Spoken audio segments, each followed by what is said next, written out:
Today, I will show you how to create a speech. Creating a speech is a valuable skill. If you're a person that communicates, it's very likely you're going to need this skill. Today, I will show you the steps of how to create a speech based on my many years of speaking myself. First, we will talk about coming up with an excellent idea. Then we will go through writing and composing and outlining your speech to give it structure, to give you something to go by when you're ready to present. Then we'll go through editing the speech and also practicing it. And then at the end, I have one excellent, very important lesson that I would love to show you that will help you give excellent speeches and become a better speaker. At the end of the day, my goal is to help you create an effective speech. Like anything creative, it starts with the idea. An idea can come from many different places. Depends on the person, it depends on what you do, but usually it's going to be drawn from things around you. Sometimes it's simply a topic that you're interested in or passionate about. I once gave a speech about deer and my fury towards them and what they've done to my local ecosystem. Sometimes I like to choose a topic that I find interesting or sometimes not interesting, but I want to make it more interesting. I once did a speech about water, of all things, and that's probably one of my favorite speeches to give. Another place that's rich of ideas is our own lives. The story of our lives is sometimes more interesting than fiction. I once gave a speech about my very disastrous cooking catastrophes that I continue to produce. When you're coming up with a speech idea, another thing to keep in mind is also going to be what type of speech you're creating. Now, there are many types of speech, and it's going to vary depending on what format you're in and who you're presenting to. But it is something to keep in mind, because how you prepare an idea for a speech that's supposed to inform is going to be different than a speech that's supposed to persuade, or a speech that's more biographical, or one that's more storytelling. There's different speeches, different ways to approach them, and that's a key part of creating your idea for a speech. And when you have an idea, the topic, the thesis, what your speech is trying to communicate, it's important to not set it in stone. This may sound counterintuitive, but having your idea be fluid and changeable can really help you make a better speech. There are many times where I go into creating a speech thinking of this particular subject, but I end up with something completely different. Sometimes you need to make a subject more broad if it's more informative. Sometimes you need to narrow down. Turn that group of stories into one detailed story, or take that one huge topic and narrow it down to one subtopic. Whatever you think makes your speech more effective, easier for your audience to digest, and enjoyable for you to create. The next part is my favorite part of the process. That is outlining the speech and composing it. Outlining a speech is incredibly important. I think it is one of my favorite parts because that's where your speech comes to life.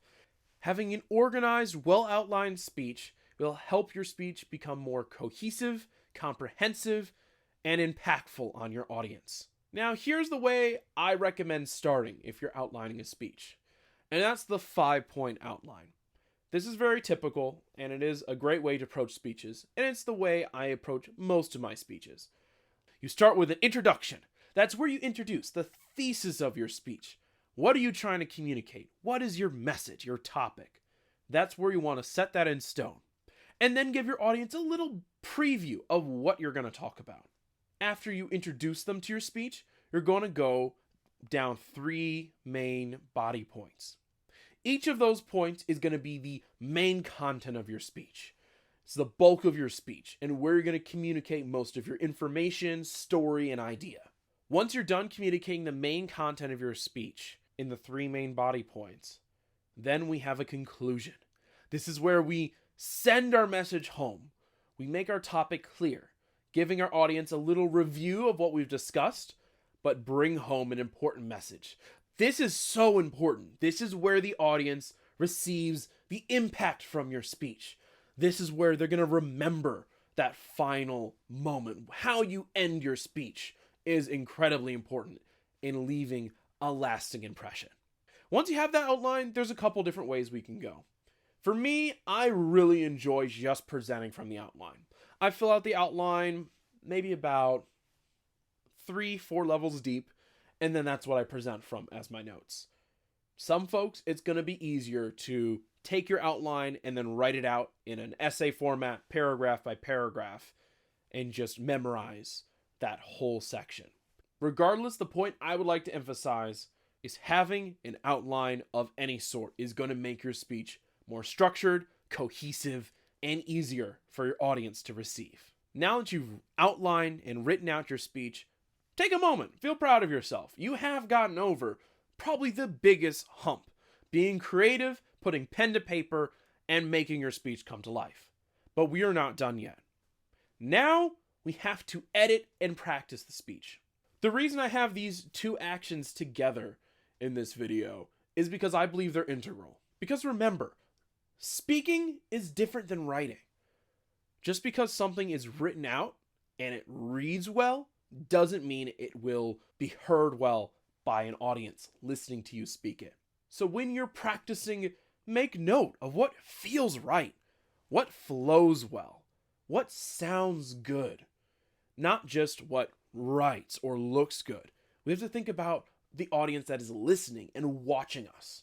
How we move from point to point can have a huge impact on how cohesive and enjoyable your speech is. Another thing that we're gonna encounter while we practice and edit a speech, it's gonna be timing. Depending on the venue for your speech, time is usually precious. So keeping track of how long your speech is gonna be incredibly valuable. If a speech is too long, you have to go in there and figure out, do I really need this? Does this support my main message? Does this help my audience understand what I'm trying to talk about? If it doesn't, don't hesitate to take it out. Ultimately, what I like to do is if there's something that I think was really good, but just doesn't fit in the context or venue of a speech, save it. Maybe you use it for another speech or in another venue with a different audience. While you're practicing and editing your speech, it is also good to notate things like gestures. That's another aspect of speaking that's very easy to forget. In speaking, we're not just talking in front of a camera like I'm basically doing here. We are moving.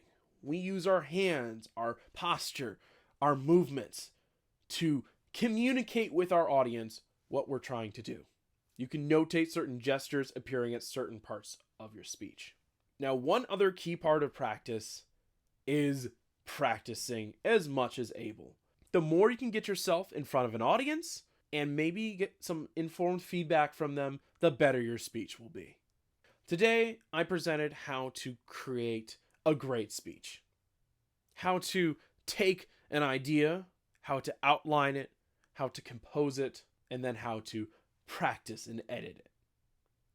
And prepare yourself for prime time to deliver an excellent speech. But there's one more thing I want to leave you with.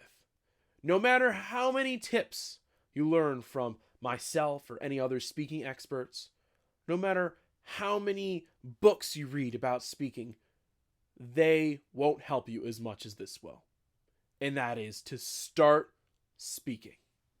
Go out there, create a speech, and then keep on speaking. Get feedback, change it, revise it. That is going to be the best way that you'll grow as a speaker and improve your ability to create a speech.